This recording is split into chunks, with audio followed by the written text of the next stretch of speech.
Guys, guys, we need to talk about this. I need everybody in the comments with their predictions of what may be going on here. I've got a few ideas I've really been trying to brainstorm, so I'm just gonna kind of wing it through this review here. I may also make a separate video explaining it all by itself, but I want to just get my thoughts out there. First off, chapter's fantastic. All right, the chapter is great.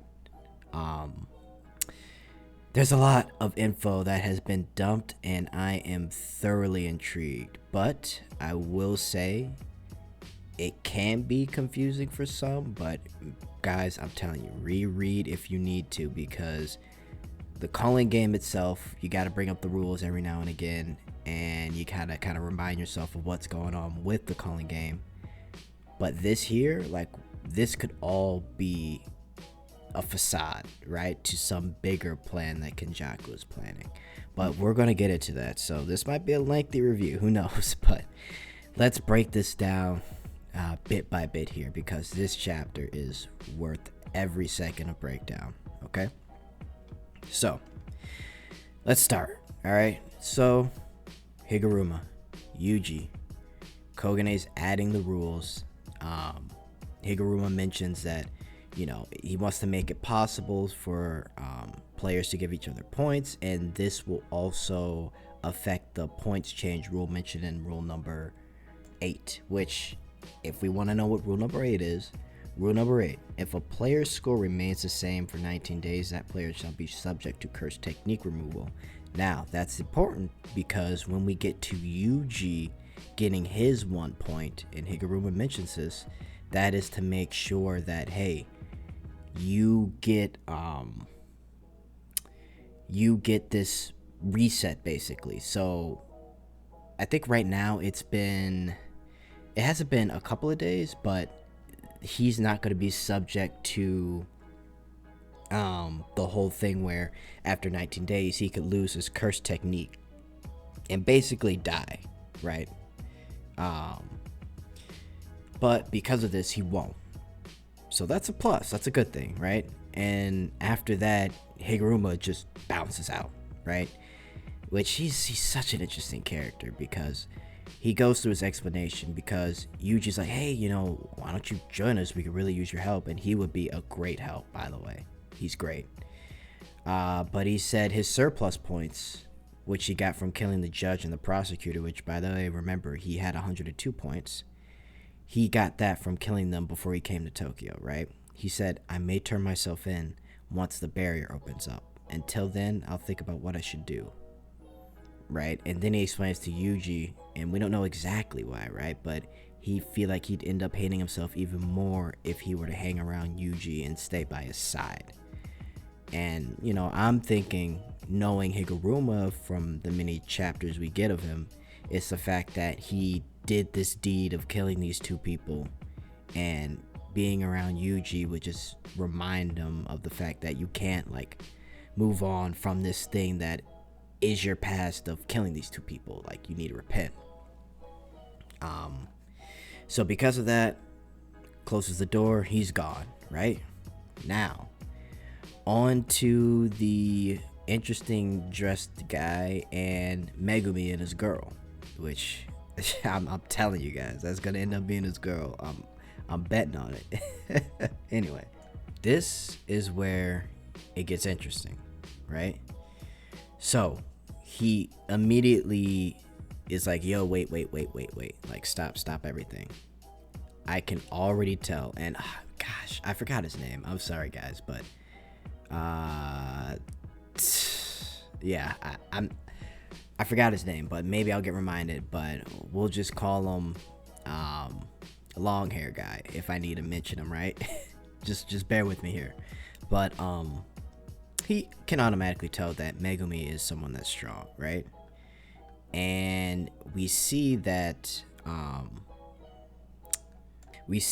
Rin is, like, kind of confused by him stopping, because she says, what, he's never mentioned this before to me. Because he says, but you're good, come on, you should ally with us. How much do you know about the culling game? Right? And this is where Megumi kind of spiels it out, but he doesn't want to mention Tengen-sama. Now, this is interesting. Pay attention to this, because this summary here is kind of the reason for Kenjaku doing this. And some people always get confused by this, so I'm going to read it, right? Just to reiterate. Really have this stick in you guys' heads. It's a ritual that takes advantage of the cursed energy belonging to players inside the barrier to cross the people of Japan to the other shore, as in through so remember that cursed world that we saw Yuji's friend kind of walking through with Kenjaku? By them fighting in this whole thing, all that cursed energy, and also through death, it'll get them to this point where they become basically food, and like Megumi says, in the process becoming non-human, because eventually they will turn into this thing that is controlled by Tengen, right? And they'll, through the consciousness of Tengen, which Kenjaku wants to control, he's able to manipulate people, because Kenjaku is not human. He's not human, nor is he alive, right? He's in the middle. He's this omnipresent person. So his powers could affect humans around in totality, right? And that's really what Kenjaku wants to do, to rule and create this Heian era and Jujutsu sorcery, right? So, he then says, which this is the interesting part, what, you're friends with Kenjaku or something? So Megumi's like, okay, this guy is definitely from the age of the Heian era, because he knows who Kenjaku is, right? But he tells Megumi that this is probably just a facade, especially when you mention taking advantage of players' cursed energy. And he says there's 3 reasons: number of players, difference in abilities, and the barrier rule, right? And so he explains, if you take 1,000 players, you should equally distribute them. This is just, approximately, right? You take 1,000 players, equally distribute them in 10 colonies, and there would be 100 people in each colony, right? But among all of these people, there are sorcerers that are super strong. And between Higuruma and Kashimo, just between those 2 alone, already 60 people have died through this calling game. They've been completely called just by those 2 alone, right?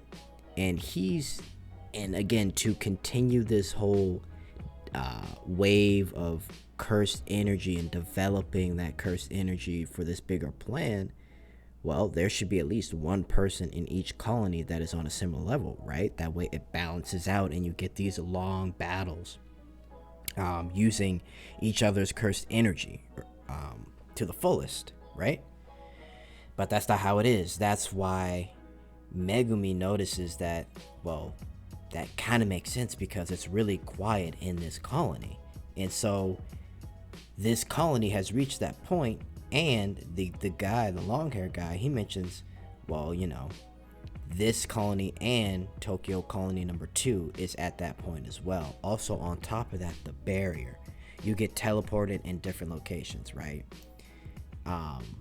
Long hair guy basically says that its goal is likely to stimulate some awakening for modern day sorcerers. And my guess is that this awakening for modern day sorcerers is so they can unlock some type of potential which will make them strong, and then make them compete in this calling game a lot better than they would before, right?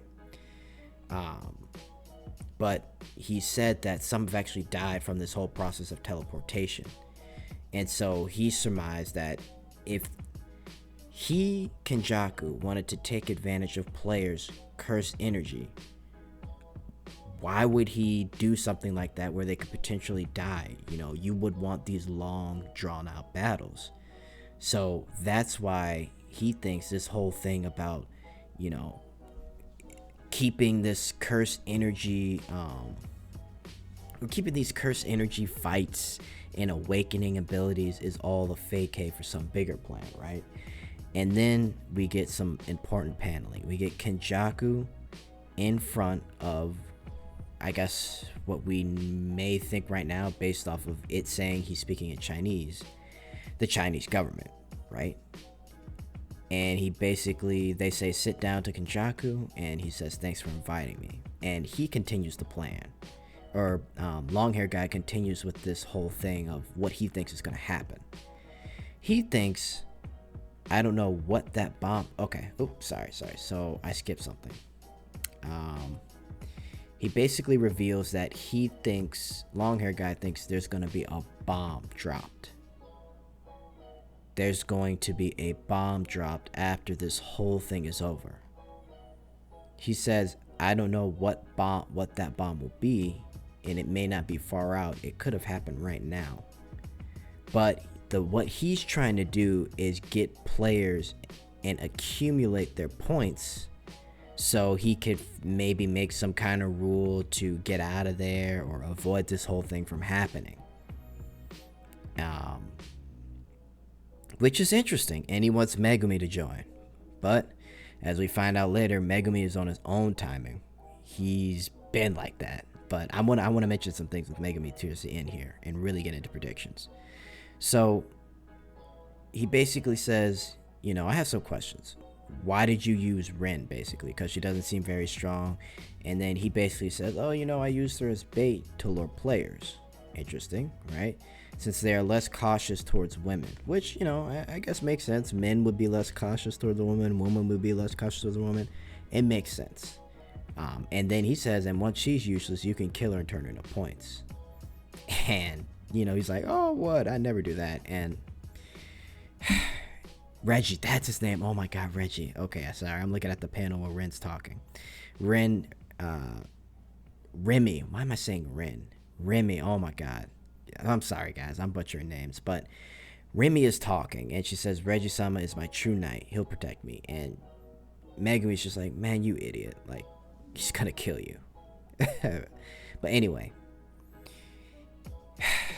he says a rule will be added soon, and this is Megumi, that will allow points to be transferred among players. Hand over all your points, then I'll consider joining your group. And he's like, negotiations failed, right? Because again, Megumi has one goal, and that's to get his sister the heck out of here and get her out of this stuff completely. So we get a fight, and honestly, it was a great little interaction, great little back and forth, and I love the whole use of the shadow technique he's learned. He basically recalled his wolf, went into his shadow, and grabbed the guy and threw him while the wolf attacked Reggie, right?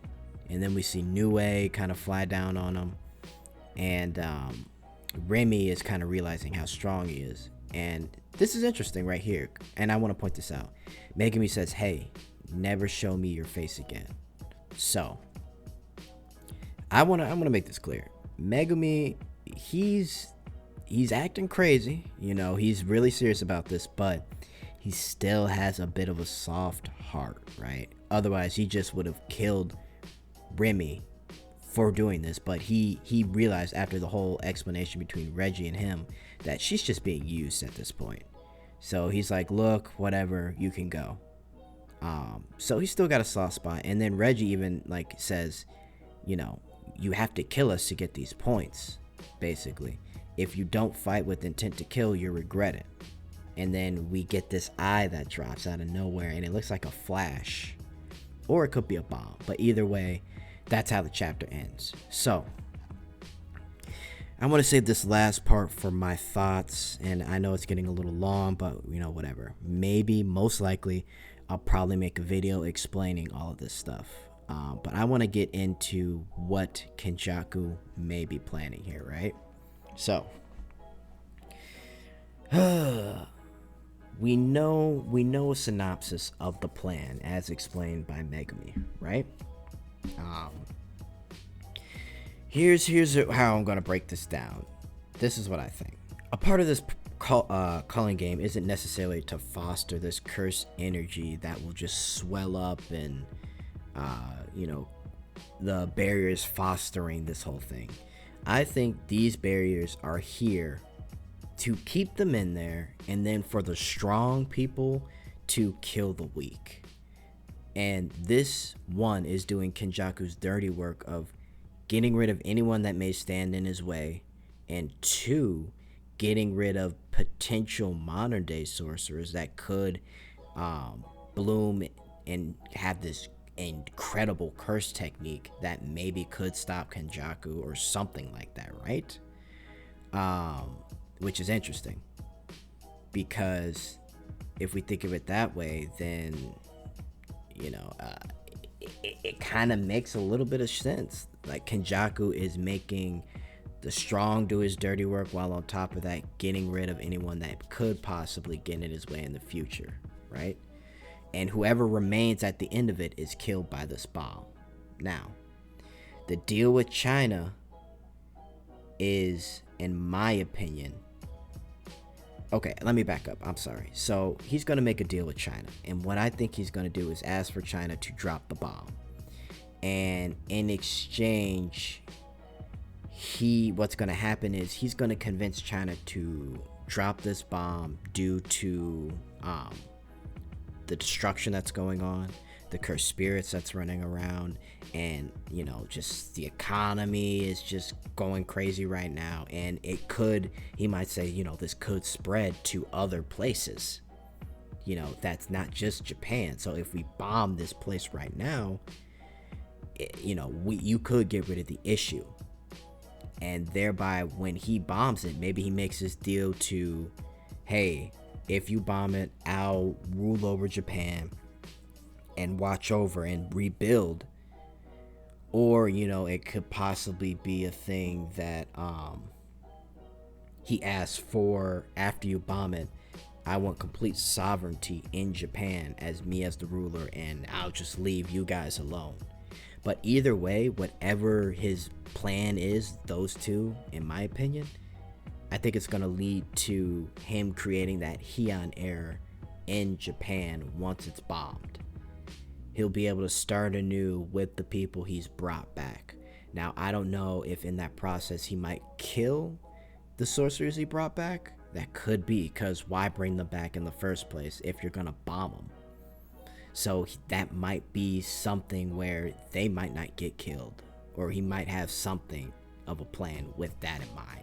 I don't know, but I do think this whole thing revolves around bringing back the Heian era, because he tells Sukuna that before the end of Shibuya that the era of Heian is coming, right? And of course Tengen, all he has to do, like Tengen said, is touch him, and Tengen's out of the way. So he will kill Tengen, or attempt to kill Tengen, either way, because he is an issue, right? But I think that's the plan. I think this whole thing, like he said, is a facade. He wants the strong to kill the weak, and the strong that are left over will get bombed. I don't necessarily know what he'll do with the people of the Heian era. I don't know. But he's going to also use the destruction that happened in Shibuya and the cursed spirits to get China to drop a bomb, and he'll some way, somehow, possibly take over Japan, gain sovereignty, or say he's going to fix this and kind of build this new Japan, making it the Heian era, and then taking all him and maybe other cursed users and creating Japan as a superpower and taking over the world. So that's what I think, man. Really, guys, let me know what you think in the comments. I might make a separate video where my thoughts aren't as all over the place like it was in this review, but I'm telling you guys, this chapter was great, and it's really getting me thinking here. So yeah, let me know what you think in the comments, and please like the video. Thank you.